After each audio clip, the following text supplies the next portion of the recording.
Hello everyone, Charles Watts here, the Arsenal correspondent at Goal, joining you on Saturday morning. Pretty, how do you describe it? Miserable, depressing, disappointing Saturday morning after the events of last night. Another difficult night for Arsenal, more drop points for Arsenal. Could have been a defeat for Arsenal, but they somehow managed to rescue a point after a very stirring late fight back. Could almost have won it as well, did almost win it.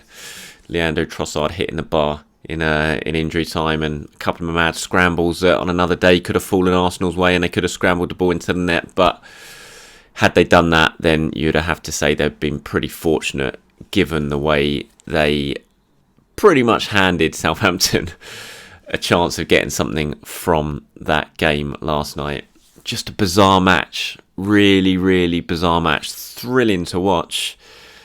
Drama for everyone, certainly the TV, certainly the neutral, but for Arsenal fans, just a really painful 90, 100 minutes, whatever it was in the end, of football that just felt chaotic from the very, very start. It was honestly like, from the moment Aaron Ramsdale did what he did after half a minute to give Southampton a lead, it just felt like there was 2 minutes left in that game for the whole match. That's how it felt watching it. The speed that Arsenal were playing out, how rushed they were, how the intensity they were playing at. I mean, it was amazing to watch, thrilling to watch, but there was just no control. It was just panic, chaos. That's what it felt like for most of that match. It just felt like Arsenal rushing around, trying to get the ball back quickly whenever it went off, trying to get it back into play quickly. It just felt like there was 2 minutes left for the whole game. It was so bizarre. And I think Arsenal just got sucked into that and they just had no control. And, you know, when we've seen Arsenal at their best this season, it's when they've controlled games, it's when they've dominated, it's when they've played with structure, they've moved the ball quickly, you know, they've moved the ball as clearly they train, and they've broken teams down because of that. But there was nothing of that yesterday, really. It was all just so dramatic, so chaotic, and they couldn't get the job done because of it. Defensively, they were all over the shop. I mean, the start just summed it all up. I think after what's happened against Liverpool and certainly what happened against West Ham, the idea would have been to go into that game, be calm, get a foothold in it and dominate. And within half a minute, your goalkeeper just basically gives the ball to the Southampton attacker in front of his own goal when you're 1-0 down after half a minute. And that just set the tone for the whole night. It just created the nervousness. It gave Southampton something to protect. Within 10 minutes or 14 minutes, whatever it was, they were 2-0 up. And it was just always Arsenal chasing their own tail throughout the game. And it was a tough watch. It's just coming home last night. I just didn't really know what to think coming home last night. And you get that sense from in the crowd as well, that no one quite knew how to act, because they'd managed to salvage a point from a completely losing position, which again shows a lot of the character and spirit about this team, because they could have folded at that point. After 3-1, after it went 3-1, when there was just a couple of minutes to go, it was just like, you know, that's it. Title done, pretty much. They could have folded, but they still found a way to keep going. They still found a way to get something out of that game, and they still found a way to nearly win it. You know, and had they won it, it would have been amazing. It would have been like Bournemouth all over again. Had Trossard's goal, you know, shot hit the bar, hit the underside of the bar and gone in, rather than hit the bar and gone over. And so they almost found a way to win it, and you've got to give them credit for that. And it says a lot about this young team, but they shouldn't have been in that position to start with. You know, they had to beat Southampton yesterday. They just had to win that game against the Premier League's bottom club. Yes, they played well, Southampton, but Arsenal let them play well. It was just the way the game went, and it's tough to take. And you can probably tell by the way I'm talking about it at the moment. I'm still trying to piece it all together in my head to work out exactly what went on, because it was just a baffling night and a really costly night, you feel, for Arsenal. Speaking afterwards, Mikel said, look, it was a very emotional game. I'm disappointed we didn't get 3 points. After all that happened, I still believe we deserved them. We have to look in the mirror. We gave 3 easy goals away again.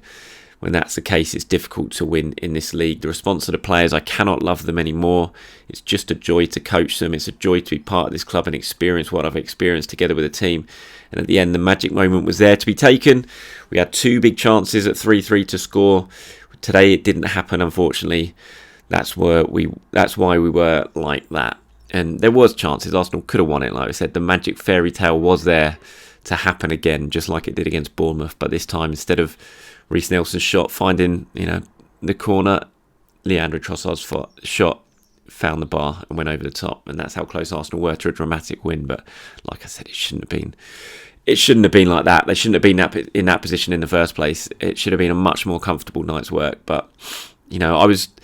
After the West Ham game, certainly after the Liverpool game and after the West Ham game, I was like, no, it's not a case of bottling and I hate that phrase, but it's not a case of bottling. It's not a case of cracking under the pressure. It was I just found them complacent in that West Ham game. But yesterday, I think the nerves got to them. It was the first time I watched them and I thought, yeah, you really are feeling it. You're feeling the pressure. You're feeling the nerves. You're not playing the way you should be playing. You're sort of the things that are supposed to be in your head that you work on in training in a week has gone out the window and you're just playing in this mad, chaotic state. And it was the first time I really felt that yesterday, and they can't play like that against Manchester City, put it that way. The thing for Arsenal is they're not out of it. They can go and win a Man City and suddenly they're 8 points clear at the top of the Premier League with 5 games to go, whatever it is. So they're not out of it, but they've left themselves with a mountain to climb now. They have to go to arguably the toughest place in Europe and get a win. It's not beyond the realms of possibility. It can happen. I was around at Anfield 89. I wasn't there, but I was watching on TV. It can happen. It's football. Anything can happen. But they've given themselves a real hell of a job to do now. And Manchester City, watching that game last night, will be licking their lips at the prospect of playing an Arsenal team if Arsenal play the game that way. If they let it be that open, if they let it be that chaotic, Man City will pick them off, and they'll pick them off with ease. So Mikel Arteta has got to find a way to sort his team out and to get them playing the way they used to be playing. And this isn't a one-off thing, and I know a lot of the talk is, it's because Saliba's out. And I mean, that's a massive part of it. There's no doubt Arsenal will be a better team with Saliba in. But even this was creeping into Arsenal even while Saliba was in the team. If Saliba was there for the Aston Villa game, Saliba was there for the Bournemouth game, Saliba was there for the Sporting game in Sporting when it was 2-2. These sort of open, chaotic contests were happening while Saliba was still in the team.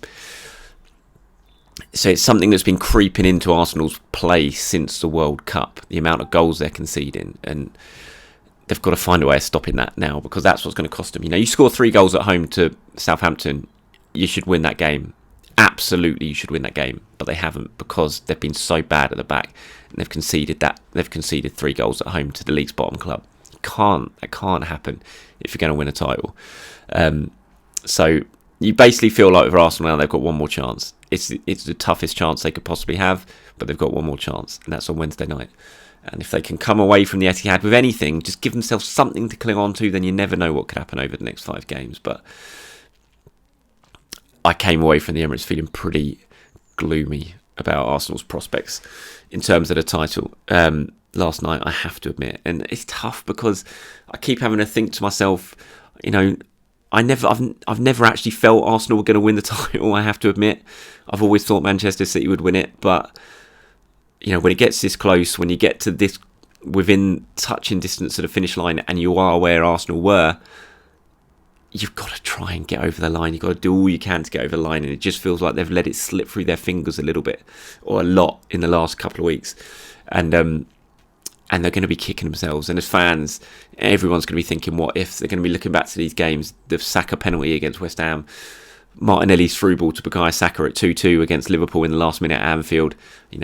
Yesterday, Trossard's shot, if it's smart, all those little moments you think if they'd have gone the other way, could have won that game. But that's how titles are won. It's how seasons are defined, on little moments and the way they go. And they didn't go Arsenal's way, but they've only got themselves to blame, certainly last night, because that just wasn't good enough. There's been lots of talk about Fabio Vieira starting. Granit Xhaka obviously missing out of illness. I was surprised Vieira started. Kind of surprised Vieira started, put it that way, just because he's not really done enough to warrant a starting spot in his performances in recent weeks. When he has been given a chance, he's not taken it. I wondered, could Trossard have started in that role? I mean, it's a deeper role than he's used to. I think he could have done.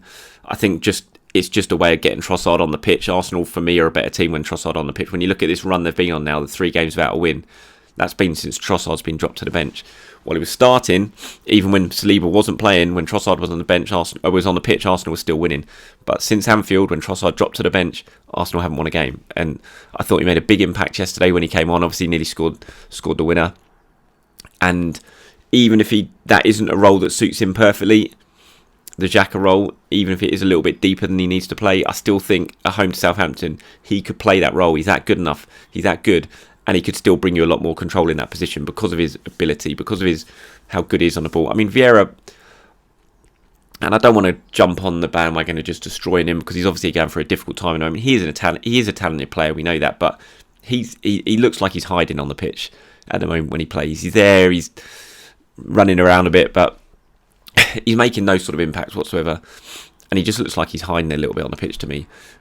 And Trossard wouldn't do that. Even if it's in a role he's not accustomed to, he would be buzzing all over the place, trying to get a ball, getting on the ball, moving the ball forward and being involved. And for me, I felt like Trossard should have started last night and Vieira shouldn't have done. And I know a lot of people agree with me. Mikel was asked about that after the game on Vieira, said, look, it was a difficult match for a lot of players. I think for Fabio, he hasn't had enough minutes. He had good periods, but as well, when the game starts at 1 or 2-0 and things don't go your way, it becomes more difficult. That doesn't help him. Obviously, it doesn't help him. If Arsenal don't go 1-0 down straight away, if they start getting some control in that game and it's 0-0 and they're starting to dominate, then you would expect Vieira's going to have more of an impact because that's just the way the game goes. But it doesn't always work like that. And you need players on the pitch that if things do go wrong, they need to stand up and make an impact. And he doesn't do that. And he hasn't done that. And I think Trossard would have done. And so for me, I think that was a bit of a backfire. And on Trossard, Mikel says, look, on if he should be starting, he said, look, he does enough every day to start. It's about how you play everybody together with the right balance without losing that structure and flow to the team. When he came on, for sure, we looked good again. We did. And I just think that in that game, against that opponent, with that, I just feel like, yes, it would have affected the structure a little bit having Trossard. He's not a number 8 type player. He would have had a bit more defensive responsibilities than he normally would have done, but I still think he's good enough to play that role in a game like that, which you're going to have more of the play. You're at home, and I just felt like he could have played him there, or you could have played Smith Rowe. Obviously, something's going on with Smith Rowe at the moment. Arteta just doesn't want to use him for whatever reason. We don't know what that is. Clearly, training, I don't know, that he's just not doing enough to impress. It's frustrating because we know what Smith Rowe can do, and I think that number 8 role is perfectly suited to him. We saw it last season at times. But I still feel he missed a trick, Arteta, yesterday, not playing Trossard. It's something he should have done. Okay, player ratings quickly. Sorry, my voice is all over the shop at the moment. I've been, like I said in previously, I've been ill all week, and it's last night's late night, lack of sleep, getting home is taking its toll on me. Player ratings wise, just quickly run through it. I didn't get to do it last night from the game. Ramsdale 4, horror moment at the start. Made a good save in the first half, but you know when you start a game like that, you're just leaving your team with a mountain to climb. So 4 for Ramsdale. White gave a 6. Holding and Gabriel I gave 5. Zinchenko I gave a 4. Partey was awful. Not a good game from Thomas Partey. That shot in injury time, that kind of summed up Thomas Partey's night for me. Not often you see Odegaard go mad at someone, but the frustration from Odegaard when Partey decided to shoot from 35 yards with a few minutes left while everyone was sort of in and around the penalty area, just mad. So Partey gets 4. Vieira 3, just a nothing performance from Vieira. Odegaard I thought was poor, but he did score that goal at the end. And he did, to be fair to Odegaard, he was trying to drive everything forward. It wasn't working for him at times. He didn't have his best of games, but he was the one pressing from the front and driving forward, trying to drive the team forward. And he did score the goal to make it 3-2, which sort of sparked that little comeback at the end. So I gave Odegaard a 5. Saka and Martinelli were the 2 standouts for me. They always look like going to make something happen. Saka got an assist, got a goal. Martinelli scored the goal. And they were the 2 bright spots. They both got 7. Jesus got a 5 from me. The subs, Trossard 6, Nelson 6. I thought Nelson late cameo was good yet again. In Nketiah I gave a 5. So they're my player ratings. If I was going to give a man a match, probably have to be Bukayo Saka for the goal and the assist. And he just always looked like he was potentially going to make something happen. Okay, before I go, just quickly, bit of transfer news. If you haven't seen it yet, I reported on it yesterday. The piece is out and you can read it on my social media. But information that I have is that Arsenal are looking and monitoring Mason Mount at Chelsea. This has caused a bit of different of opinion, shall we say, as usual on social media, to the story.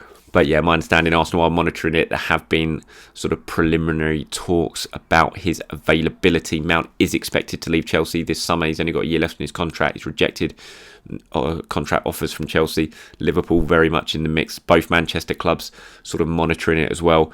Newcastle, only a year left. I think Mason Mount's a good player. I've always liked Mason Mount. And I think in that sort of number 8 role in Arteta's system, I think he'd work pretty well. I wouldn't say necessarily will come in and be a starter, but we're looking at Arsenal's squad at the moment and they need to improve, and so I think a lot of it would depend on how much a transfer fee would be, what sort of wages he would demand. But I think Chelsea are open to selling him this summer because they know that he's not going to sign a new contract, or he's looking very unlikely he's going to sign a new contract, and Arsenal are sort of monitoring it. I don't know if they're going to press the button and actually firm up their interest and try and sign him. We'll have to wait and see when the season ends and the summer transfer window opens, but he is certainly a player that they are looking at and have held talks about. So yeah, let me know what you guys think about that on Mason Mount. But the story is up on goal.com at the moment. You find it on my social media channels as well. So yeah, keep your eyes peeled. Have a look if you want to.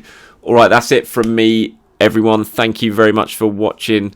Sorry to go over that depressing events from last night again, but thought I'd have to come on and talk about it. Try and enjoy the rest of your weekend, and yeah, all eyes on Wednesday. Although before that, Tuesday Youth Cup final at the Emirates, Arsenal versus West Ham. Get down there if you can. Should be a really good special night. Cheer on Jack Wilshere and the under 18s. All right, have a good weekend, everyone. I'll speak to you soon.